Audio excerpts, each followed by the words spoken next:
2009 when they brought a new princess, Princess Tiana from The Princess of Frog. This was an incredible movie. Yes, it was. I'm glad I finally got to watch it a couple months ago.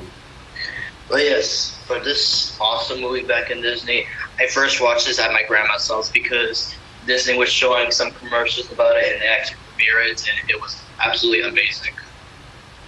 Wow. Aren't you going to explain your side? Oh, yes.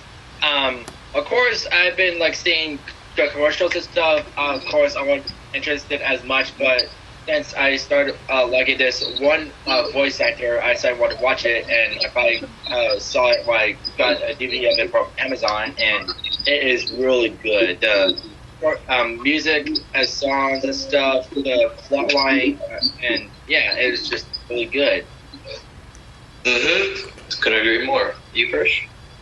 Yes, I did. I do remember watching it at home, and strangely enough, I say it's one of the more special ones because, well, it was released on my birthday.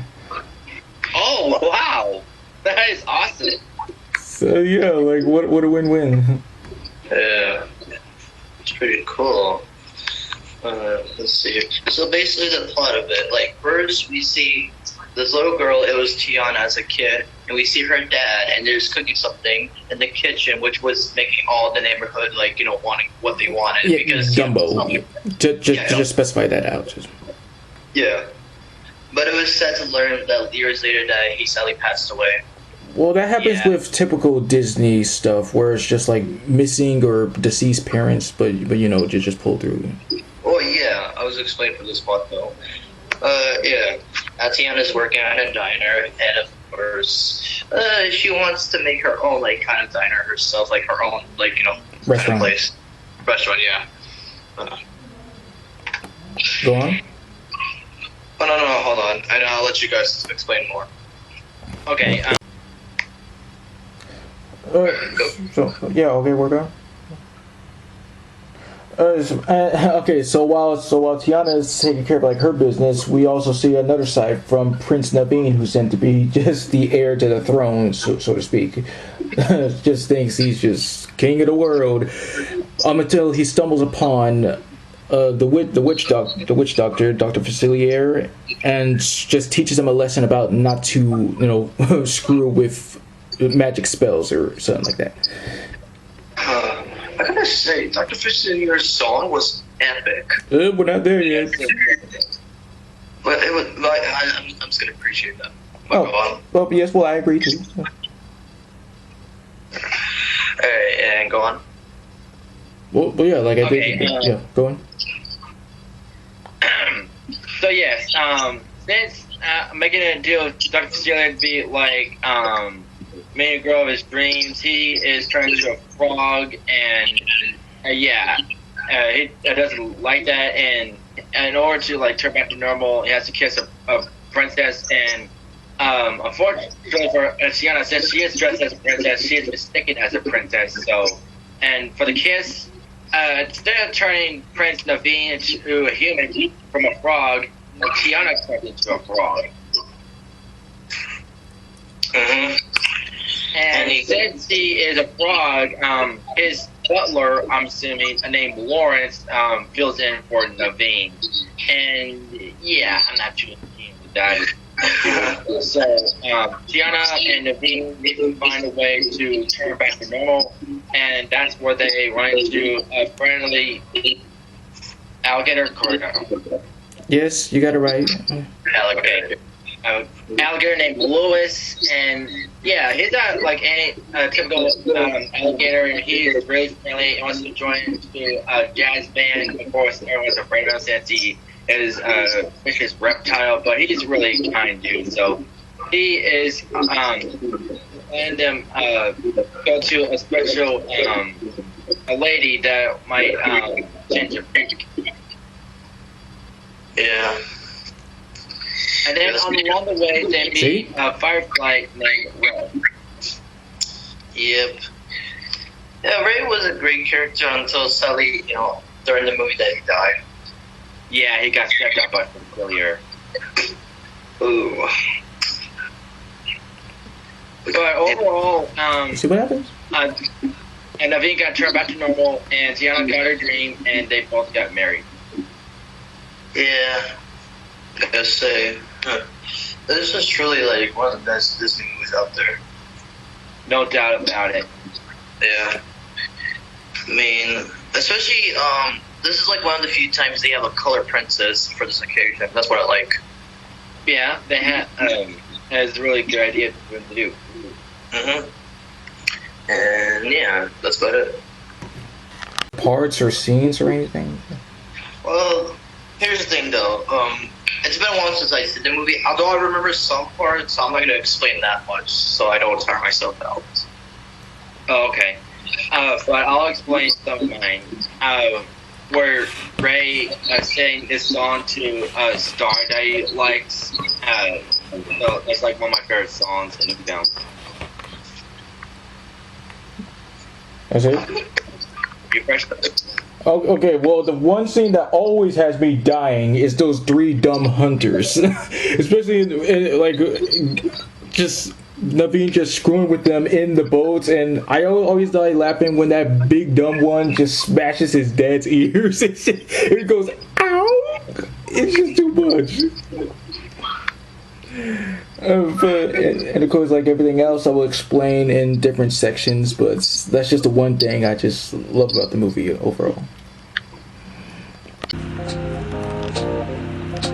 Some characters. Okay, first up we got Anika Nani Rose, who played Tiana. Yes, and she did really good. And this was my introduction to her. And the other was a character she played in Amphibia. Oh, cool. Who she played? I forgot her name. I forgot her name. Very interesting character name. Yeah, really informative.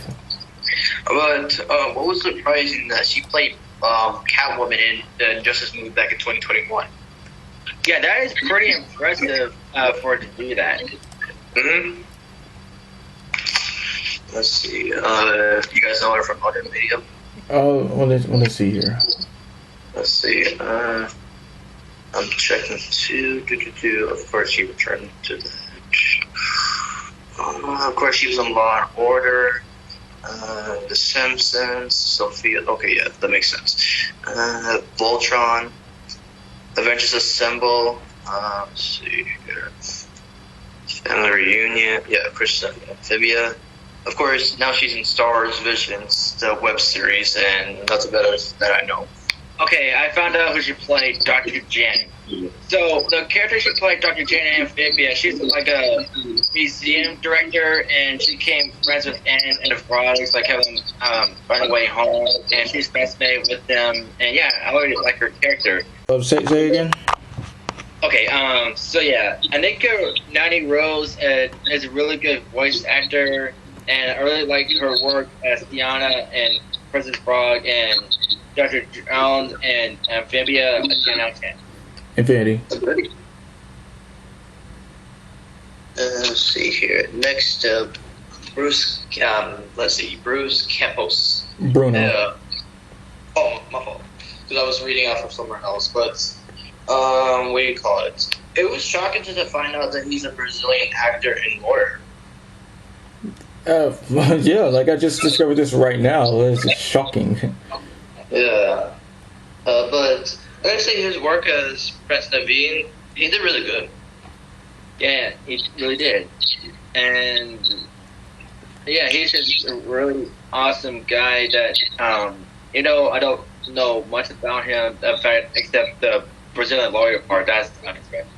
But yeah, Prince Naveen, even though it was a little empty with him and Tiana at first, at least, they, kind of bond a little bit. And yeah, as Chris said, had a happy. And and I give this performance for Prince Naveen 9 out of 10. 10 out of 10. Wait, Fresh, what were you about to say? Yeah, it's interesting they both come from different, both of them have their different kind of, similarities, where he got cut off from his family riches in order for him to understand responsibility, and Tiana, she works so hard that she forgets certain things like fun and family and love and all that junk. But of course, they just work much more into developing into into new people. Yeah, and yeah, Bruno was also in Will and Grace, ER. He was also in CSI. And that's about. You think Will and Grace? Yeah, Will and Grace. I didn't know he was in Will and Grace. Yeah, he played this character named Anton. Well, it's been a while since I've seen his show. I might not remember him. That's right. But yeah, for Prince of Being and Bruno's performance, I give them both opportunity. Oh. All right, for the main villain himself, Dr. Baxter. Yes. This was my introduction to you, David. Wow. Same here. And this, he was the reason I wanted to watch Princess of the Frog, since I became my new favorite voice actor. I wanted to watch a movie since I was a voice. And I see a couple clips on YouTube of him. He did really good. And in the whole movie, he's a really interesting villain, a really destiny mastermind with dark magic. And yeah. Of course, everyone hated the fact that he killed Ray by stepping on him, but of course he got defeated when the underworld spirits dragged him to hell. But yeah, along with this, I also got introduced to Keith David through Adventure Time. Nice. Right, because he's blanking. But I say, Keith David singing during all this, it was just amazing. Yeah, it's like the very first time I've ever heard him sing, and he nailed it. Yeah. Honestly, he's one of my favorite villains from Disney. Right. Yeah. I gave him Infinity. It was just outstanding. Infinity for both, because Keith David is the GOAT. Well, yes. Next up, we got Lewis, who is voiced by Michael Leopold. Do you know anything? Yeah, it was really surprising because he played Darkseid from both, Injustice 2 and what was the other one? Yeah, Batman Brave and the Bold. That is pretty dang impressive. Especially, he also played him in Young Justice. And also known from Sanjay and Craig, it's December, Beware the Batman, especially for breadwinners. But yeah, also Harvey Beaks. Yep. I gotta say, his performance as Lewis, it was awesome. He just had a cool vibe.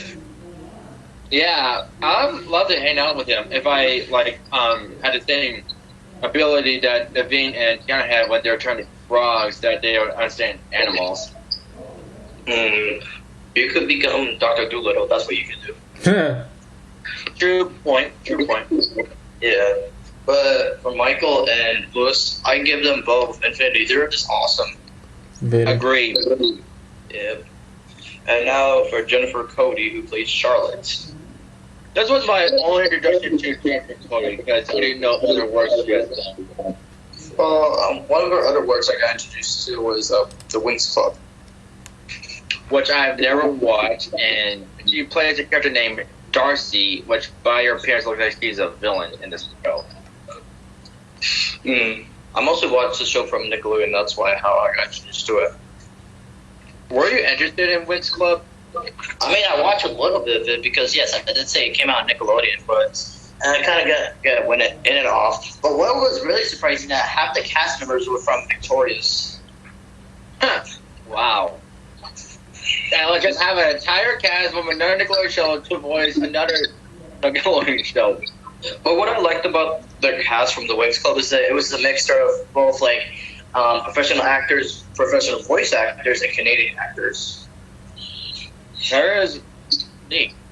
Yeah. We're going back to Charlotte. Go ahead. Okay, so she's not your typical main retro dance. She's actually a nice girl. She's good friends with Jenna since they were kids, and she doesn't want to dress in pink dresses, doesn't want to be a princess and all. and she was willing to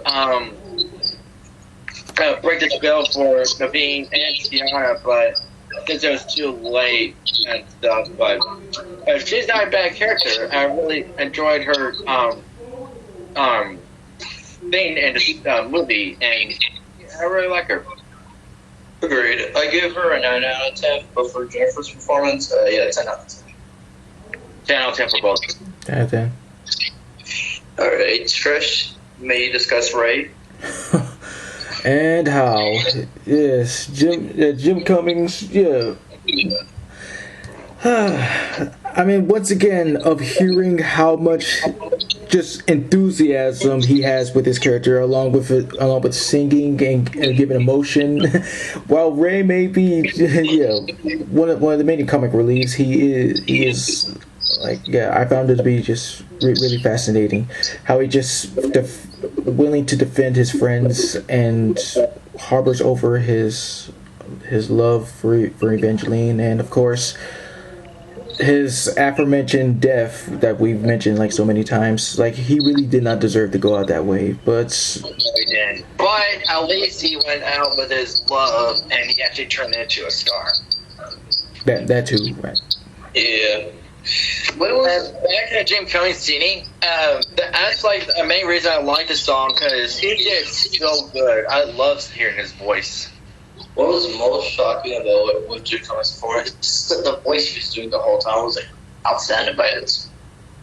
Yeah, and I love how he gave him a Cajun accent like he does in many characters. Like, one example would be Leatherhead from 80s TMT. Uh-huh.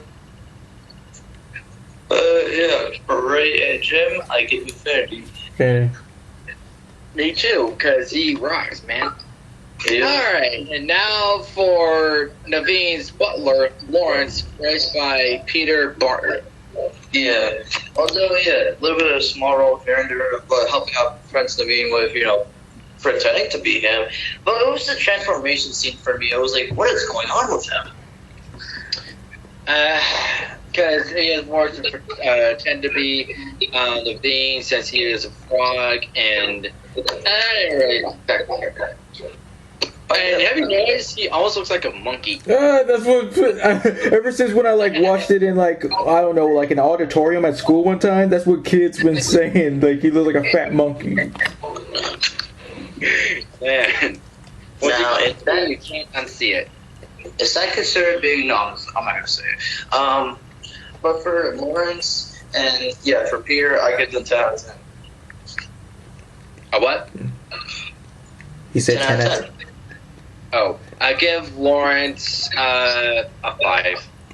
Mm-hmm. 7. Now for Mama Odie. Yeah, she was one crazy old lady, but she was fun around. Yeah, and the reason she's wearing, not just because she's blind, she actually has no eyes, period. And if you look closely, when they pass the jars, with the severed eyes, those are supposed to be her eyes, and also the teeth. Yeah. But man, this woman, Jennifer Lewis, that voiced her and sang as her, man, she nailed it. Yeah. Oh, pause.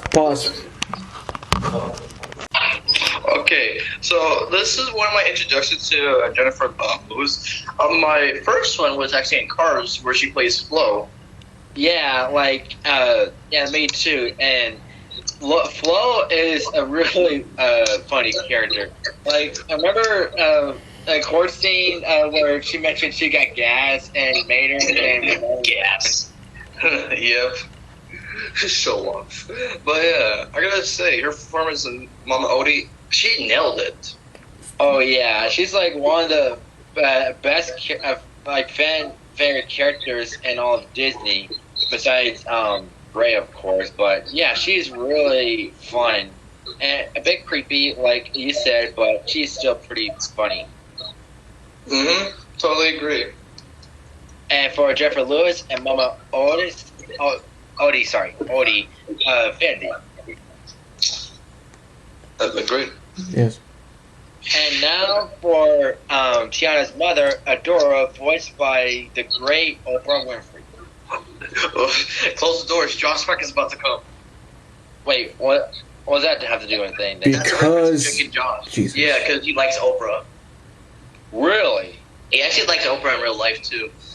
Whoa. Okay. I was not anticipating that. Oprah's like one of those nice like hostess. That's why I don't blame. Well, I know, but I was expecting him to have a crush on Oprah. Not having a crush only Not the show, that. but he really admires her in real life. That's the thing. Oh, okay. All right, I gotcha. But Oprah, goddamn, surprisingly, like learned that she played Tiana's mother, and yeah, this was my introduction to her overall.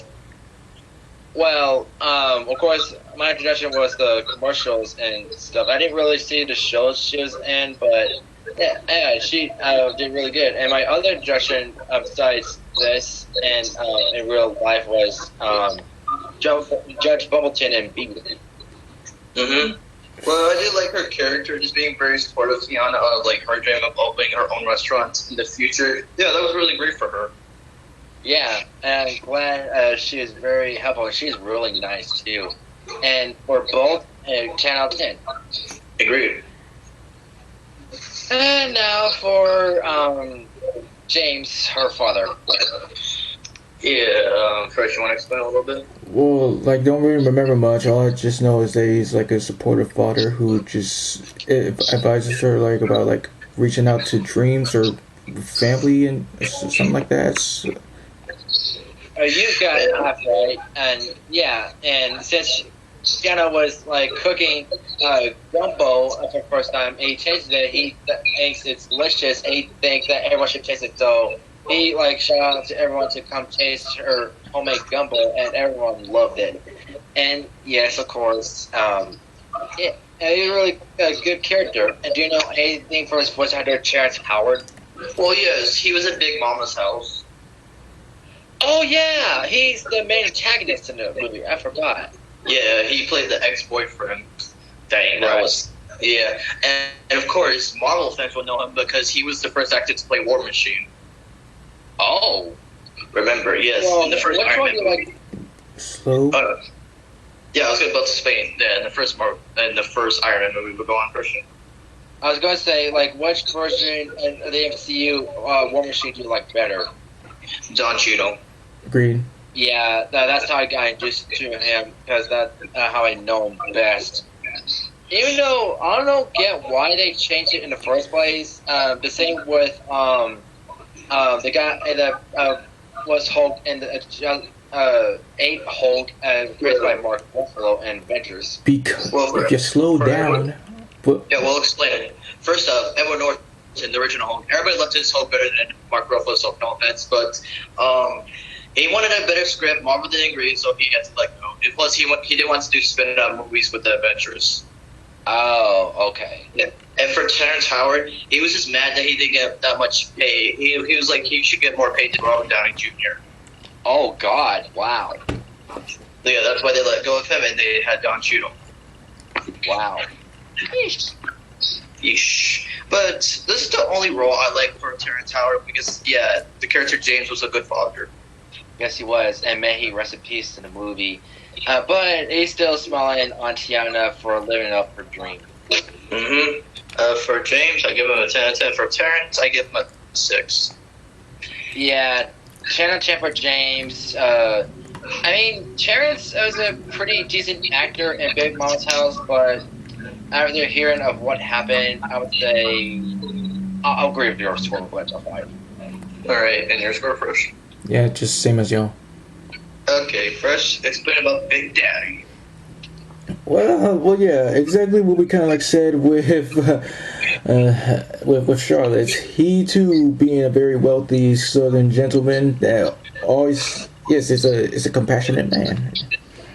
Yeah, and like his daughter, he's not like a bad man after all. He just I just freaking said that. I know, I was just trying to explain, but He's he not does a bad man.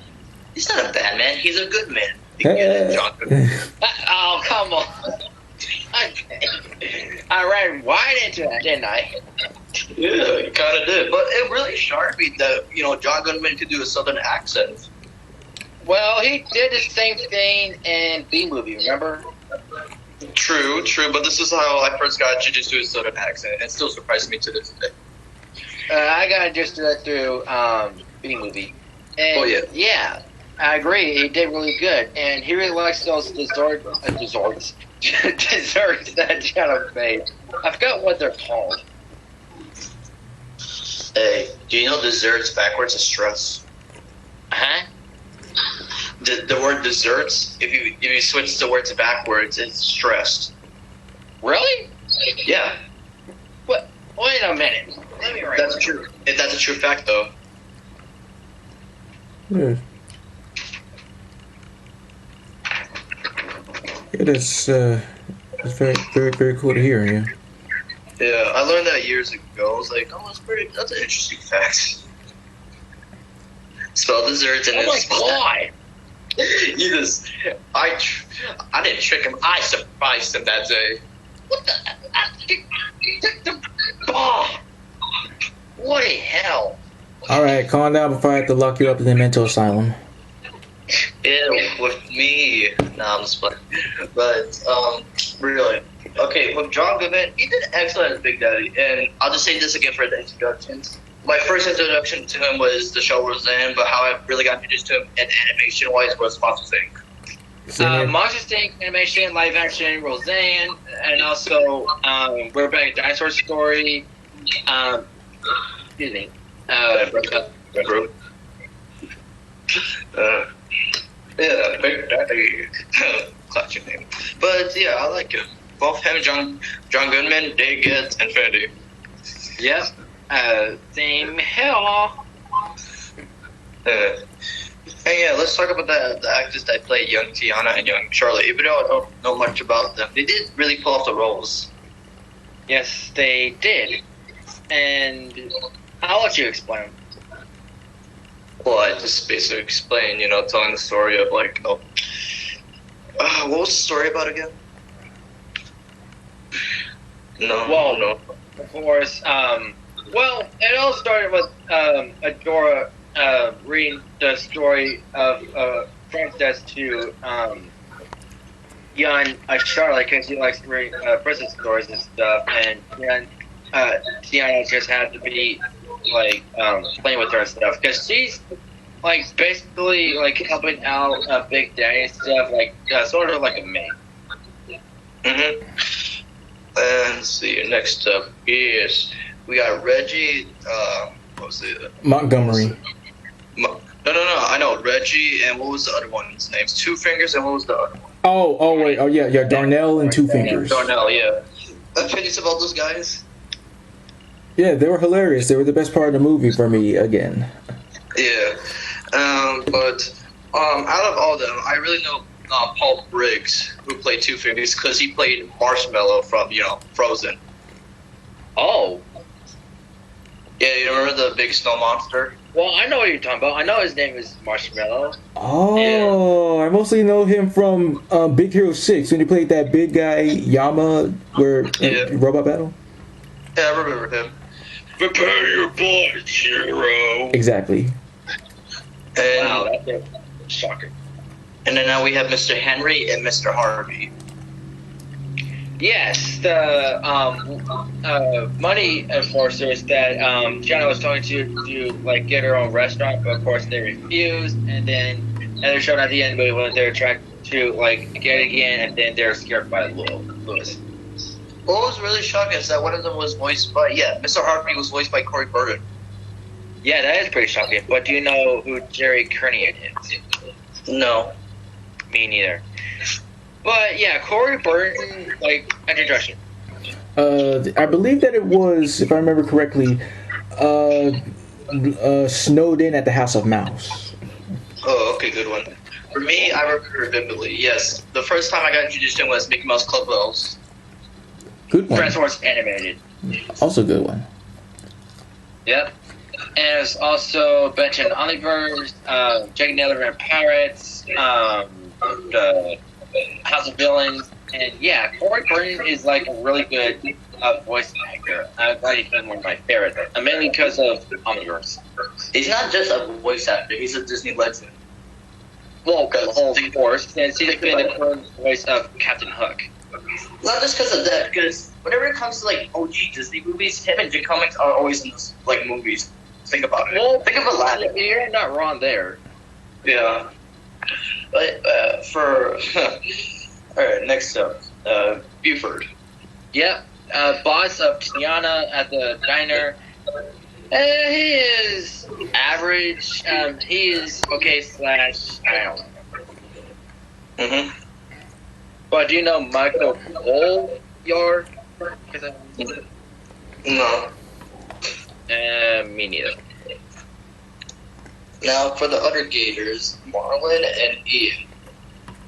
Yep. Ian being voiced by my boy Kevin Michael Richardson. Your boy Kevin. I can speak for everyone when I say this. We all got introduced to Kevin through Fair Odd Parents. No times. Well, Yes. yeah, but do you know who Emerald Lagasse is? No. Me neither. No. But what do you thought of the other Gators? Well, they were merely there to try to eat Tiana and Levine until Lois saved them.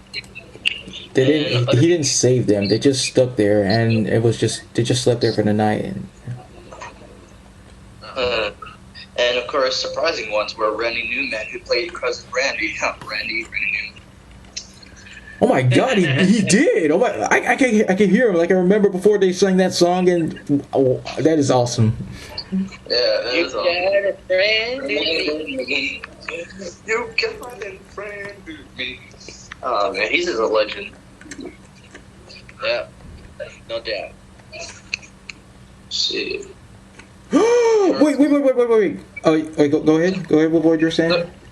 I was gonna say something else about the cast, but you can go on first. What was it with the cast that you were gonna say? I mean, like, because I was gonna say the next character, but go ahead. Yours was. no. I mean, like, no, you go ahead because, like, I'm just gonna say Were you this. all about to say Big Winger?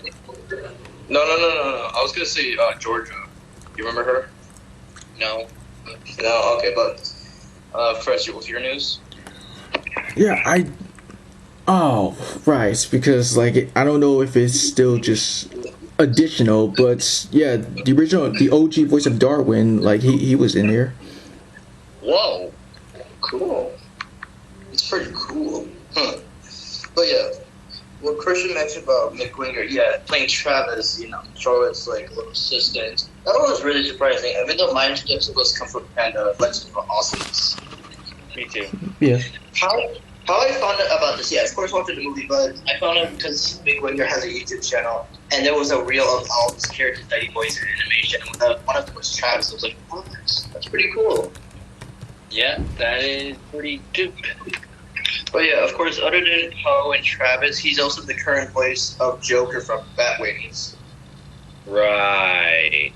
Batwings. He is. And he's also in Tough Puppy.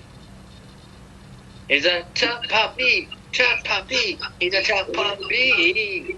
And of course, playing MODOK and Iron Man currently. He also took over for Slappy the Dummy for Jack Black.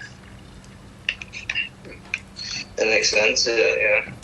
And what was shocking, even though despite the later seasons, I was really surprised the way he played, what was it? Chloe Carmichael's dad from, The Very Odd Parents. Oh. Yeah. That's about it for the cast. Songs. Yes. Tell us about it, Fresh. Okay, well, yes. Well, my most favorite one is "Glowing Down the Bayou" by, of course, OG Jim Cummings. It's just really catchy. It just gets you like on the move, and I can't get enough of that accordion. But the first ever song, like down in New Orleans, yeah, it's a fresh start to know what it's like in New Orleans. And every time when I hear New Orleans, I just can't stop thinking about that Family Guy cutaway. What do you mean? Oh, you're talking about the one where his black guy was like so like going it's like, hey, you know which way to tell? Yeah, it's by the way the king. Dude, that's Kermit the Frog. Oh. Yeah, I like what I'm talking about is when Brian is trying to deliver pizza in New Orleans, but the band is just blocking the streets, and it's always so funny. Yeah, I agree. That song by Ray was pretty cool, but I do give a lot of credit to Jim Cummings, like really, because it's no surprise. Because what was it that him and Jess Arnell came up with like a little bit of the song from The Lion King. Yeah, that is pretty dope. And Jim Cummings has one of the best singing voices. Mm-hmm. And my favorite song of his is My Bell Eventually. Good one. But the song I like the most from this movie is Friends on the Other Side. That one was like legit awesome. Oh yeah, no doubt. And I love how his shadow with the designs on the wall that turns gold. Mm-hmm. When you think about it, it's almost kind of like a dark version of Peter Pan, because Peter Pan's shadow is also like animated as well. Well, yeah, Well, you get a good point there. I do like that. Yeah. Anything else? Oh, let's see. Dig a little. I also like Dig a Little Deeper. That's very like inspiring. Good one. Let's see. And Almost There. That's the most relatable one. Thinking that you're just only one steps ahead of just reaching what you want to do in life. Yep. Well, so much for the supportiveness. And final scores, thoughts. Final thoughts. I was so glad to see this movie back when I was a kid. You know, it's been a while since I've seen it now, but it was truly one of the best Disney classics from 2009, and I give it a 10. It was perfect. Me too. And well, even though I forgot to put this in the song section too, like the original song from Neo, this movie is the best thing we never knew we needed, and that's the name of that song he freaking sang. Yep. So yeah, it's a Disney classic.